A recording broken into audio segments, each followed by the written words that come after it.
But first of all, the Victoria Labor government has introduced or expanded 51 taxes since coming to power in 2014.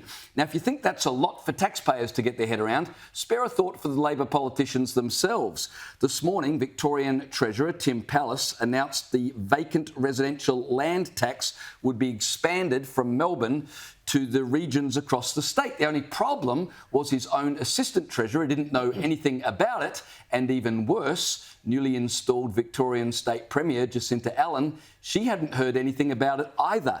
Apparently, the idea had been thrown around a little bit at a cabinet meeting, but no one knew the Treasurer was going to use a Property Council of Australia breakfast this morning to announce the new tax. Now, the tax on vacant land is part of the government's plan to provide 800,000 new houses over the next 10 years.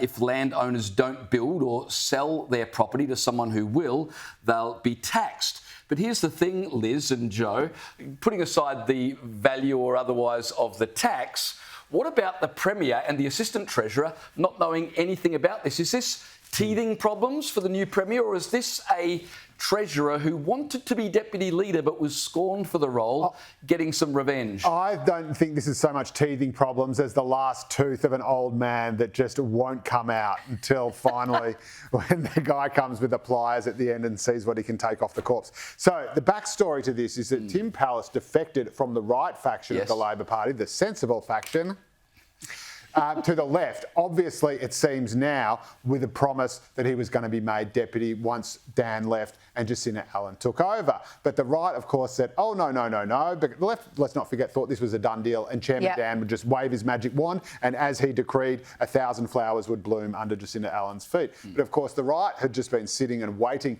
for Dan to go, so they could then say, right, you know what, guess who's back? Backstreet's back, all right. And they said, no, we're going to put up our guy, Ben Carroll, who's the Transport Minister, I believe, and he is going to challenge you for the leadership. And the left got, what? Democracy? What's this? This is the People's Republic of Victoria. And so this whole operation that was meant to be in place after Dan left, this incredibly smooth transition, has already been smashed by, I suppose, a decade of autocracy. Yeah. And now, in their first actual attempt to prove that they can run a competent, unified government by talking to each other instead of just by decree from Dan Andrews' Premier's office, they've completely stuffed it. They've completely and utterly stuffed it. I mean, if a group of lefties can't even get together and put up a tax hike, what can they do? What else is there? And again, it's a complete snafu. It's incredibly embarrassing. It's glorious to watch for someone who likes the more sensible arm of the Labor Party. And I think it's a sign that, even though lefties like to think with a hive mind, even that isn't enough to get you over the line if you just don't know what you're doing.